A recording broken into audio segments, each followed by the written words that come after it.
And welcome to Viewpoint. I'm Doug Petcash. The November 3rd general election will be here before we know it. Of course, it's a presidential election year with President Trump and former Vice President Joe Biden in a tough fight, and voter turnout is expected to be very high. But there are many other important races too, including both of Idaho's congressional seats and one Senate seat, plus all 105 seats in the Idaho legislature, as well as local races and issues, and a constitutional amendment on the number of legislative districts in the state. As you probably know, you don't have to wait until November 3rd to cast your ballot. In fact, hundreds of thousands of Idahoans have already requested absentee ballots, and many more are expected to do so up until the request deadline of October 23rd. You can also vote early in person, and we at KTVB are working to give you the information you need to make sure your vote counts and your voice is heard. So today we're focusing on the key voting dates, deadlines, and details. This is not about who you can vote for, but rather how to vote.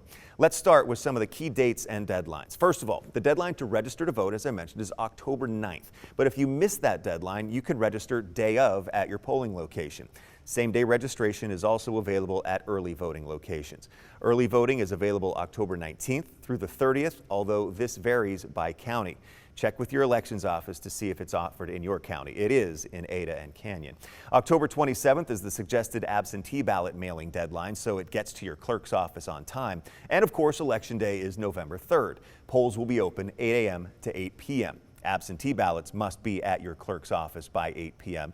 There will be drop boxes at certain locations if you prefer to deliver them that way instead of through the mail. You can go to idahovotes.gov for voter information and to register and request an absentee ballot. We also have all the information in our voter guide at ktvb.com. Okay, so those are the dates and deadlines. Now let's get to more of the details on those with my guests today. They are elections experts. On the right, Chad Houck is the Chief Deputy Secretary of State who oversees elections statewide, and Ada County Clerk Phil McGrain, who oversees elections for Idaho's most populous county. Thank you, gentlemen, for being here. Thank you, Doug. All right, as far as the registration deadline of October 9th, I guess the message could be don't panic if you miss it. You can register at your polling place. So, Chad, what does someone need to take with them to do that, and what's the process? Well, thank you, Doug. And absolutely, you can register in person on Election Day. And your Election Day, as Doug mentioned, is the day that you go to the polls to vote. So if that is early voting, or if you're going to do in-person absentee, then you can absolutely do your in-person registration at that same time. So the December 9th deadline, the deadline of the 9th is a early registration, pre-registration deadline there. In order to do that in person, we need you to bring your Idaho driver's license or a Idaho identification card. That's one way to do it. If you don't have one of those, you can use any photo ID along with a piece of mail that has your home address on it, because we want to make sure we're putting you in the right precinct. And then finally, if you're a student, you can use that student ID from a university or post-secondary institution, along with a student fee statement. That gives us that third opportunity to be able to register students. One thing students need to remember is that if they're an out-of-state student, they may be eligible to vote absentee from their home state, or they could register here. But they need to make sure they understand the implications of registering in Idaho before they do so, because it is irreversible. Okay. Phil, early voting starts on the 19th, goes through the 30th. How many locations are you going to have this year, and what kind of turnout are you expecting for those? Yeah, so Doug, as you noted in the beginning, early voting will vary by county. And so here in Ada County, we'll actually start on October 13th. We will have early voting available here at the Benjamin office, where I'm located right now, at Meridian City Hall, at the Basque Center in downtown Boise, and as well as at Eagle Lutheran Church. Those will be our 4 permanent locations that will be available Monday through Friday throughout early voting. We'll also do the Saturdays as well. And then we will have the mobile voting unit actually traveling around to a variety of locations, and that can be found on adaCountyElections.com for those who want to see which locations the mobile voting unit will be at each day. Chad, your office said Idaho could reach 1 million registered voters. That seems really significant considering Idaho's total population is 1.8 million. Well, we know that Idaho's population 1.8 million, as you mentioned, but we are just wrapping up the census, and we expect to see that number grow a little bit. No question, though, we've always kind of maintained right at that 50% mark. So Are we headed to 2 million in population? Possibly. We could be getting up that high. The key is, yes, we're headed for that 1 millionth registered voter. Now, one of the funny things is going to be, because voters do go on the roll and they do come off the roll, as list maintenance is done, as people move out of state, we actually will probably have more than 1 millionth registered voter. We're going to pay attention, see if we can figure out who that first 1 millionth Idaho registered voter is. And while we haven't figured out exactly what we're going to do for that person yet, we'll make sure we know who it is. They get to vote for free. How about that? So what are you, with that in mind too, and the presidential election and everything, what are you expecting, Chad, for voter turnout? You know, we look back at statistics, and at best we're just forecasting. But we look back at statistics in the 2016, we had 710,000 ballots cast. We expect to see that number actually eclipsed. So we're saying somewhere in that 700 to 750 range. Now, of that, we know that over 350,000 absentee ballots have already been requested. So that's very promising. Of course, during the primary, we only saw about 80 to 85% of those returned. So we'll have to see how those numbers play out. It will be interesting from a statistics standpoint, but we expect the turnout probably in excess of 700,000 up to 750. Should be a new record turnout here in Idaho. And as I mentioned, Chad, the deadline to request an absentee ballot is October 23rd. Are you encouraging voters to fill them out and mail them back sooner rather than later, and to request them sooner rather than later? Well, absolutely, Doug. We want to see voters get that ballot in their hand as quickly as possible, and the counties are doing that. So requesting early is important in order for that to happen. Now, once you've got that request into the counties, they're going to process them as quickly as they can, get them back out to you so that you can do your part and get them back to them in a timely manner. Remember, as Phil said, there's Dropbox locations that you can do that. You can drop it to the actual county elections office. Now in Canyon County, that office is at 1102 East Chicago Street in Caldwell, and there will be a Dropbox there as well. Ada County, as Phil mentioned, has them in multiple locations. Canyon County just utilizing that Chicago Street Caldwell address for that. And are you encouraging people to get them back quickly because of the volume? Well, I think it's more of a, there's been a lot of conversation about the United States Postal Service and whether they're going to be able to deliver the mail. We had a conference call with them the other day, and their bottom line, they're ready to deliver mail for the country. They're ready to deliver the mail for Idaho. So yes, getting it back early not only helps them, but it really helps the clerks get their job and let their staff do their job of checking the different pieces that go into getting that absentee ballot ready to go. They need to inspect those envelopes and inspect the signatures on them. They need to have time to resolve any issues, and they can't do that if they only get it at 7:30 on election night. So getting it in early gives you the best chance to having any issues resolved. It also gives them the opportunity to get that larger volume handled so that we can get results in a timely manner. And Phil, let's go to you, because your workers are going to be dealing with that stuff. You've called the volume unprecedented. This week you told me that 127,000 people had requested absentee ballots in Ada County alone. So during the special session, the legislature passed a law allowing counties to start processing this huge volume of absentee ballots 7 days before the election. What can you do, and what will you and your staff do in that time? Yeah, Doug, I mean, as you mentioned, the election's already underway. We just mailed out over 120,000 absentee ballots, and local voters should see them in their mailbox in the next couple of days. So the election's underway, and the volume is so much more than we've seen in the past. In 2016, we only had 29,000 people vote by absentee in the presidential election. And as we've noted, we've mailed out way more than that. So we're gearing up and adjusting our processes to be able to handle that volume, including checking all those signatures, opening them up. That's really what the special session was for, is to provide ample time for us to get those ballots processed, to get them scanned, and to be able to get the results out in a timely manner. We really do expect results Tuesday evening and into Wednesday, a lot sooner than I think we may see in some other areas of the country, because we made that key adjustment. And without the support of Governor Little and the legislature, we wouldn't have been able to do this. So we're very thankful for all that happened during that special session. So you can open the ballots, verify the signatures, scan them, but actually the vote isn't counted until the 3rd, right? That's correct. It's kind of a two-phase. We're scanning and getting the image, but the computers will not be set to go read those images and figure out what the votes are until after the polls close at 8 p.m. That way we can ensure no one, including myself, will know any results until everyone has completed voting, which is a key part of the process to maintain the integrity. So do counties provide free postage, Chad, for mailing the absentee ballots back in, or does that vary by county as well? So that does vary by county, Doug. The state statutes do not require for postage to be prepaid on a return ballot, on a return absentee ballot.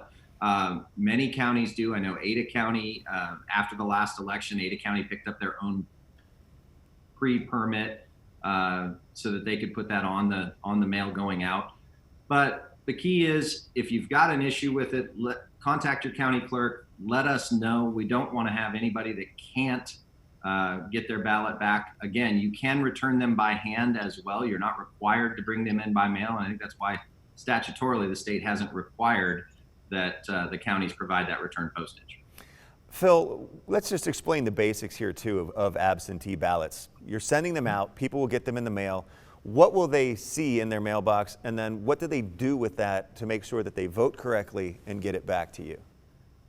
Yeah, I think, a good thing is that we're part of this national conversation that's taking place. And I think it's a key distinction. So even before that part, voters have to actually go to idahovotes.gov and request an absentee ballot or send us in a written request. We are one of those states that require that phase. We will mail them out to every voter, and it comes as a kit. So it'll come in an envelope that has the instructions for the ballot, a secrecy sleeve, as well as the ballot itself. This election, because of the constitutional amendment, is a 2-page ballot. And so we encourage people to take their time and make sure they go over everything on that ballot. When the voter gets it and they're done voting, they'll just need to insert their ballot in that secrecy sleeve, put it in the return envelope that in Ada County does have that prepaid postage. And I think one of the biggest things I want to emphasize is there's an affidavit on the back of the absentee ballot that it's key that the voter signs. We do check signatures to ensure the authenticity of the vote. And if a voter forgets to sign that, we won't be able to count the vote. We'll try to catch up with them, as Chad mentioned, and try to get that signature. But the easiest thing is just sign it the first time. And really, overwhelmingly, that should be a simple, smooth process for most voters. They can then return it either via the mail or at one of the drop box locations that we have scattered here throughout the county. And on that note, let's take a time out right now. And when we come back, we're going to talk about common mistakes to avoid with absentee ballots, tracking your ballot, and safety measures to prevent fraud, and what to expect if you're going to a polling location to cast your ballot. We'll be right back.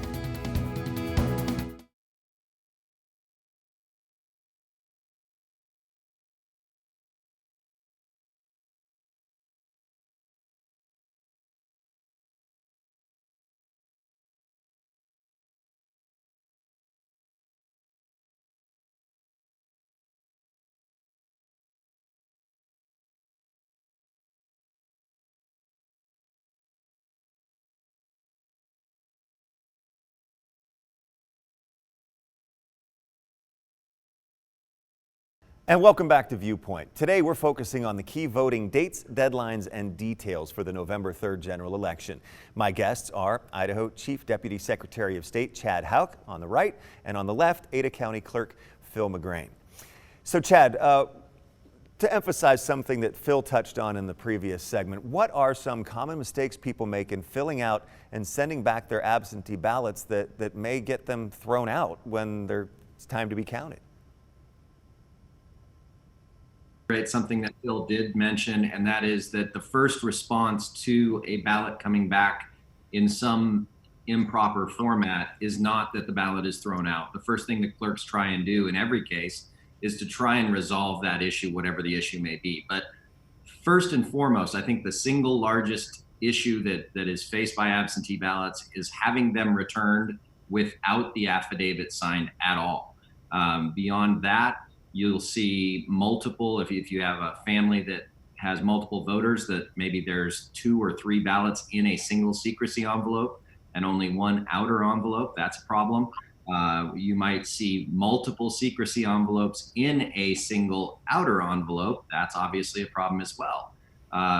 Any of those combinations that does not end up with one ballot in one secrecy envelope returned with the signature of the voter that's on the outer envelope back to the clerk is going to be something that's going to have to be resolved. So ultimately, voters just need to be paying very close attention, especially in situations where multiple absentee packages may be coming into a single household, that they are keeping those together as independent packages, because they are actually set return envelope to voter. That's one of the most important things that we need to remember. Keep them separate. Don't put them in a big pile. All right. So, Phil, what if someone requests an absentee ballot but doesn't fill it out, or forgets that they already filled it out and mailed it back, and then they show up at their polling place to vote? How would a situation like that be handled? Yeah, so those are two different things. We've definitely heard from a number of voters this year that, they requested an absentee ballot back in May, but now they've changed their mind and they really want to go to early voting or the polls. A voter can do that.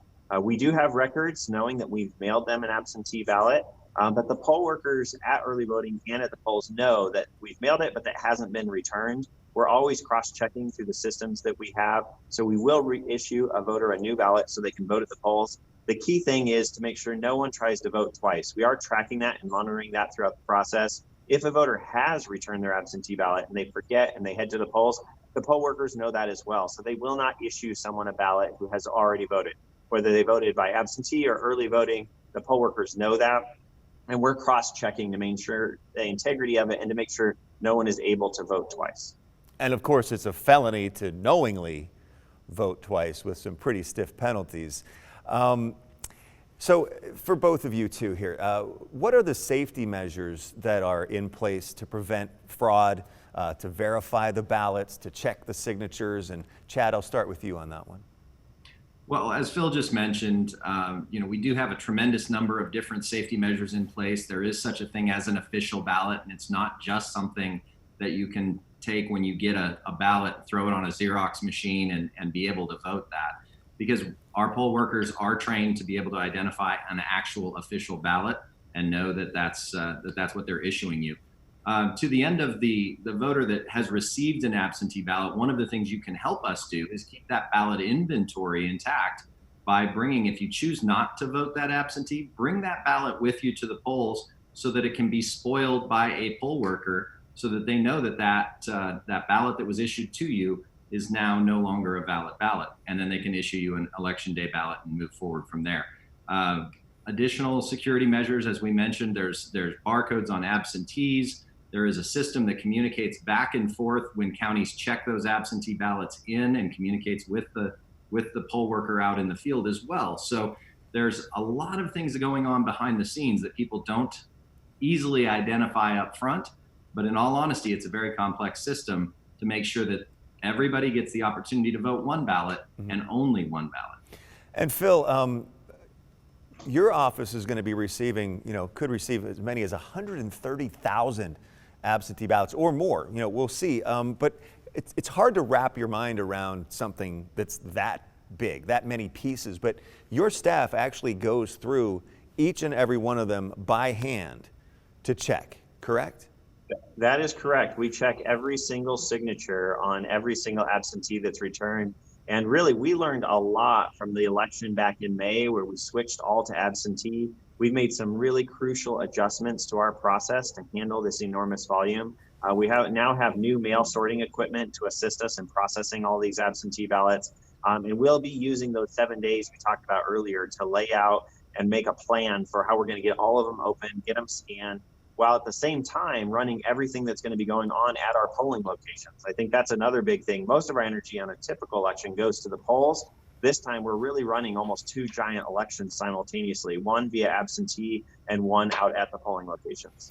And you showed me, but maybe you can explain to the voters, how do you actually check a signature? How do you verify that it's the person who says that's their ballot?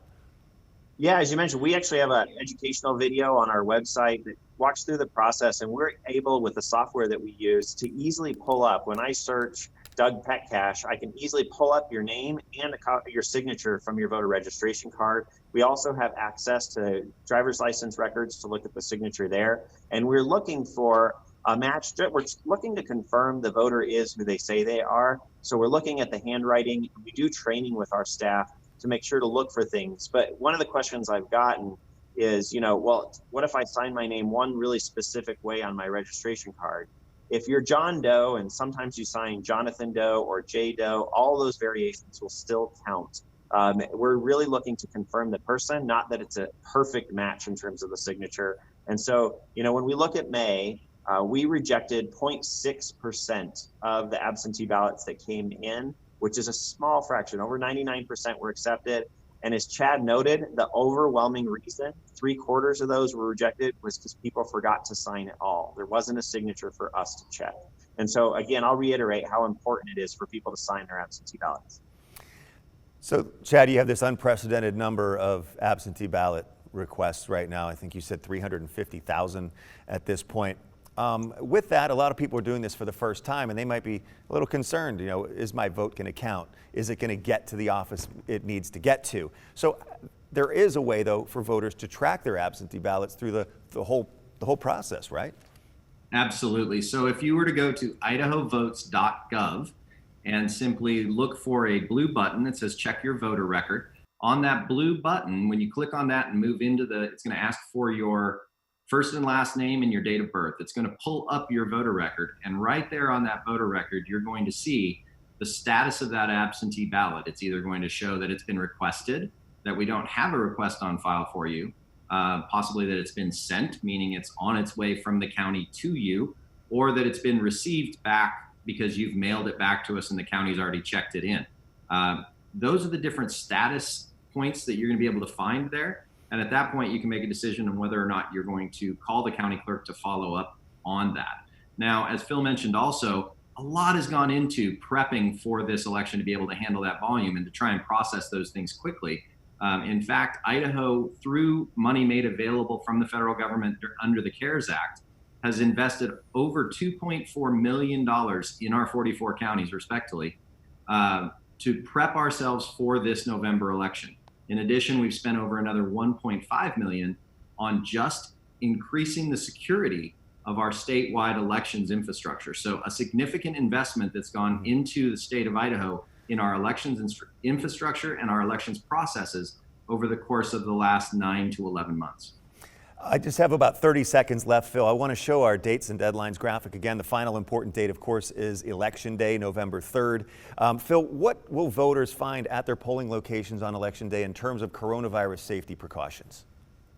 We are asking voters to wear masks when they come to the polls. All our poll workers will be wearing masks. We will be cleaning regularly. And I know, talking to most clerks, including here, we will have writing utensils to hand to each voter so they don't have to share when they go to the voting booths. But really, the process should feel mostly the same. It's just those extra precautions we're seeing everywhere. Whether you're going to the grocery store or anywhere else, going to your poll should be very similar. We anticipate it going very smooth here. We've just set our polling places, and so everything is kind of underway. For those Ada County voters, we will be sending a postcard here soon, letting everyone know where to go to vote on Election Day. Because of all the questions that have been coming up, we're trying to answer just like we are here today to make it easier for voters on November 3rd. Yeah, and this past Friday, county commissioners had to designate their polling locations, so people will be able to check those through idahovotes.gov as well.